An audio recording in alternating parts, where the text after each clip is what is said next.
जय भगवान श्री कृष्ण जी। राधे राधे। भगवान और आप चैनल के अत्यंत प्रिय श्रद्धालु भक्तों, भगवान से जुड़ना क्यों चाहिए? क्या इसके कुछ फायदे हैं या नुकसान हैं? हर कोई ये नहीं समझ पाता है।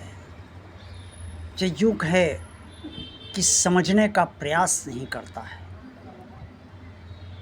कुछ लोग कहते हैं कि फायदे के लिए भगवान से क्या जुड़ना। भगवान तो भगवान है, उससे प्रेम से जुड़ो भाई। फायदा और नुकसान भगवान और अपने संबंधों में क्या देखना? क्या भक्त और भगवान के संबंध में फायदा या नुकसान देखा जाना चाहिए, या ये देखा जाना चाहिए कि भक्त बनकर सुख हमारे बढ़े हैं या दुख बढ़े हैं? अगर दुख कम हो रहे हैं तो भक्ति करने से फ़ायदा है, और अगर दुख बढ़ रहे हैं तो भक्ति करने से नुकसान है। क्या ऐसा भी कोई संबंध भक्त और भगवान के बीच हो सकता है? कई लोग कहते हैं कि ऐसा संबंध होना तो नहीं चाहिए, लेकिन ज़्यादातर व्यक्ति ऐसे ही संबंध की अपेक्षा रखते हैं।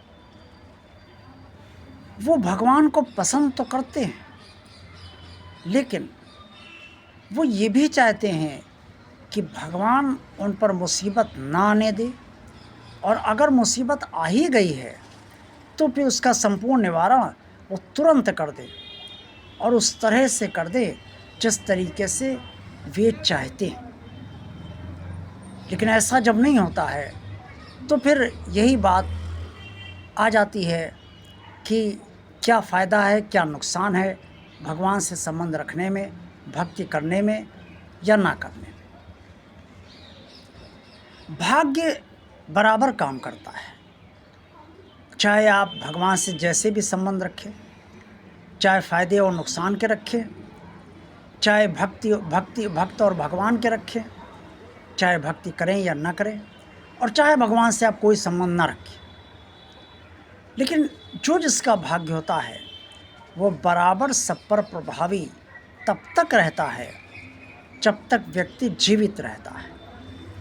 जी हाँ, हम सब का भाग्य जागृत तब तक है जब तक हम सब जीवित हैं, और जैसे ही हमारी अंतिम श्वास निकलती है, हमारा भाग्य चक्र उसी समय वर्तमान जन्म का शांत हो जाता है। वो सारे ग्रह नक्षत्र जो हमारे विपरीत थे वे भी शांत हो जाते हैं, और जो अनुकूल रहते हैं वे भी अब अपना कार्य करना बंद कर देते हैं। प्रश्न का उत्तर अभी भी नहीं आया है कि भगवान से संबंध क्यों रखना चाहिए, और रखना भी चाहिए नहीं रखना चाहिए। दरअसल भगवान और हर व्यक्ति का अपना संबंध भगवान से, यानी कि भगवान और भक्त का संबंध सबके अलग अलग विचारों, उसकी प्रवृत्ति और उसके जीवन की स्थितियों परिस्थितियों के आधार पर ही बन पाते हैं, चल पाते हैं और चलते रहते हैं। जिसकी जैसी प्रवृत्ति होगी, जैसे विचार होंगे, जैसे उसके जीवन की स्थितियाँ परिस्थितियाँ होंगी, उसके अनुसार ही उसके और भगवान के संबंध होंगे। और वो भक्ति करेगा या नहीं करेगा, अगर करेगा तो क्या स्तर उसकी भक्ति का रहेगा, ये सब उसके जीवन की स्थितियों परिस्थितियों और उसके विचारों और उसके प्रवृत्ति के पर ही निर्भर करता है। कई लोग कहते हैं कि निष्काम भक्ति सर्वोच्च है, लेकिन इसे सर्वोच्च कह देने से निष्काम भक्ति नहीं हो जाती। सकाम हम सब हैं, और कभी भी पूरी तरीके से निष्काम नहीं रह सकते। भौतिक शरीर है तो निष्काम रह भी कैसे पाएंगे? इसलिए सकाम तो बनना ही पड़ता है।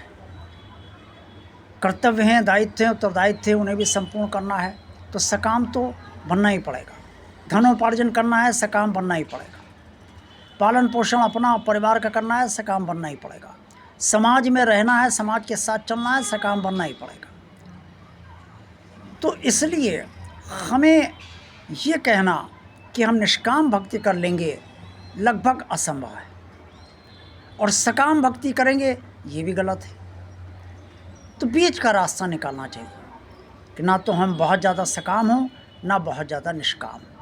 और ये तभी संभव हो पाएगा जब भगवान से हमारा लगाव गहरा होगा, और भगवान से लगाव गहरा तब होगा जब हमारा भगवान से वास्तव में भीतर से प्रेम होगा। अगर प्रेम नहीं है तो हम ये सब नहीं कर पाएंगे, और ना भगवान से मधुर संबंध हमारे बन पाएंगे, और जब बनेंगे नहीं तो चलने का कोई सवाल ही नहीं। राधा जी ने भी बहुत कष्ट उठाए, भगवान कृष्ण हमेशा उनके साथ नहीं रहे, और मीरा जी ने भी बहुत कष्ट रहे भगवान कृष्ण को पाने के लिए, लेकिन मीरा और जी को, राधा जी को कोई शिकायत भगवान कृष्ण से कभी नहीं हुई, क्योंकि उन्होंने संबंध प्रेम के बनाए, उन्हें पाने के लिए बनाए, उनका सानिध्य प्राप्त करने के लिए बनाए। अगर ऐसे संबंध किसी के भी बन जाते हैं तो उसे अपने भगवान से कोई शिकायत नहीं होती। आज का वीडियो आपको अच्छा लगा है तो इसे लाइक अवश्य कीजिएगा। भगवान और आप चैनल को अगर सब्सक्राइब नहीं किया, सब्सक्राइब अवश्य कीजिएगा। भगवान और चैनल को, भगवान का अरमान का ज़्यादा ज़्यादा लोगों को शेयर कीजिएगा। भगवान और चैनल के प्लेलिस्ट भी आप सब अवश्य देखते रहिए। कमेंट्स इस वीडियो के बारे में और चैनल के बारे में जो करना अवश्य कीजिए।